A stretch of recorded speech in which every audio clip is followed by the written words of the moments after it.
Family card, এই তো এই মাসে আমাদের এই হালসা প্রতিটা ইউনিয়নের আমার মা বোনেরা ফ্যামিলি কার্ড পাওয়া শুরু হয়ে যাবে। আমার এই যে মসজিদের ইমাম, মুয়াজ্জিন, যারা সমাজের সবচেয়ে বেশি নির্যাতিত অবহেলিত, এই মসজিদের ইমাম মুয়াজ্জিনরা আগামী 5-7 দিনের মধ্যে তারা প্রতিটা ইমাম মুয়াজ্জিন টাকা পাওয়া শুরু হয়ে যাবে, বেতন পাওয়া শুরু হয়ে যাবে।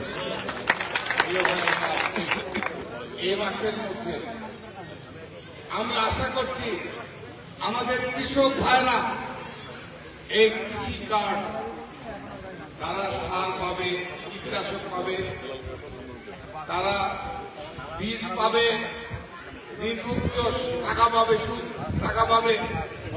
এই কার্যক্রমগুলো এই মাসের মধ্যে শুরু হয়েছে। প্রিয় ভাইয়ের আমার, আজকে আমাদের নেতা তারেক রহমান সাহেব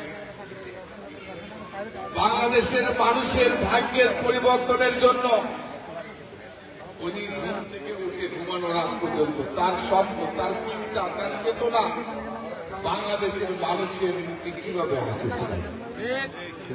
এর আগে অনেক প্রধানমন্ত্রী, অনেক প্রেসিডেন্ট বাংলাদেশে এসেছে গেছে। আমার রাজনীতির এই 50 বছর রাজনীতি জীবনে তারেক রহমানের মতো নেতা আমার চোখে আমরা দেখতাম এরশাদ সাহেব সাইকেল চালাতে, অফিসে যেতে গিয়ে বলতে কিচ্ছু তার সাধন করতে হবে, মানে সবাইকে সাইকেলে করে হেঁটে অফিসে যেতে, অর্থাৎ তেল খরচ করা যাবে। ওই একদিন টেলিফোনে সাইকেল চলছে, তারপরে কি সাইকেলে চলতে কখনো টেলিভিশনে দেখেছে। এরকম হাসিনা বলেছিল ঘরে ঘরে চাকরি দিয়ে দেবে, হাসিনা বলেছিল 10 কেজি সে চাল খাবে, মনে আছে আপনাদের? এটা কি করেছে? চাকরি হয়েছে টাকা নিয়ে, ঘুষ নিয়ে হয়েছে কিছু লোক, টাকা ছাড়া চাকরি হয়েছে আওয়ামী লীগের লোক ছাড়া। প্রিয় ভাই আমার, আমাদের নেতা যে কমিটমেন্ট, যে প্রতিশ্রুতি মানুষকে দিয়েছে, উনি শুরু করে দিয়েছে। ওনার কথার আর কাজের মিল হচ্ছে এই জায়গায়, ওনার স্বপ্ন, ওনার চিন্তা চেতনা। উনি প্রতিদিন পার্লামেন্টের হুইপ হিসাবে ওনাকে আবার রিসিভ করার সুযোগ হয়। সত্য কথাটা আমি আপনাদের বলছি। উনি প্রথমে অফিসে ঢুকে ওনাকে নিয়ে যখন গাড়ি থেকে নামিয়ে ওনার অফিসে নিয়ে যায়, আগে গিয়ে জানলাটা খুলে দেয়, তারপরে দেখি এসি কোন পজিশনে চলছে। উনি এসি দেয় 25, অর্থাৎ মানে কম কিন্তু স্বাভাবিক মানে টেম্পারেচার, মানে অর্থাৎ যেন বেশি বিদ্যুৎ মানে ক্ষয় যেন না হয়। উনি আমরা আগে এমপিরা, মন্ত্রীরা খাবারের কোনো সিলিং ছিল না, এখন আমি 140 টাকার বেশি খেতে পারবো। উনি নিজেও করেন, সবার জন্য উনি সকালবেলা অফিসে যান 9টার মধ্যে। একটা বাংলাদেশের প্রধানমন্ত্রী শুধু একদিন গেলে তো হবে না, প্রতিদিন সকাল 9টার মধ্যে যখন অফিসে যায়, কর্মচারী, কর্মকর্তা, সচিবদের কি আর ঘুম হয় বলে না? উনি যেটা বলেন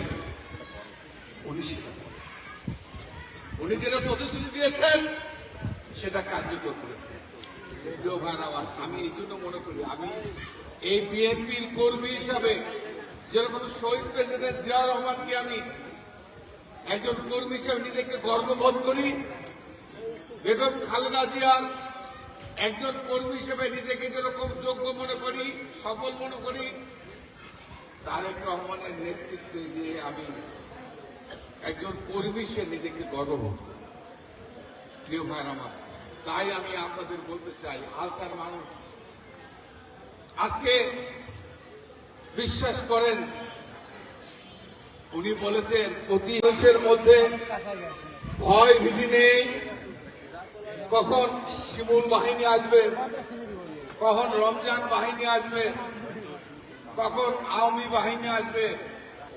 এই ইউনিয়নে বিভিন্ন বাহিনীর জন্ম হয়েছিল, মানুষ রাত্রিতে আপনারা ঘুমাতে পারেন।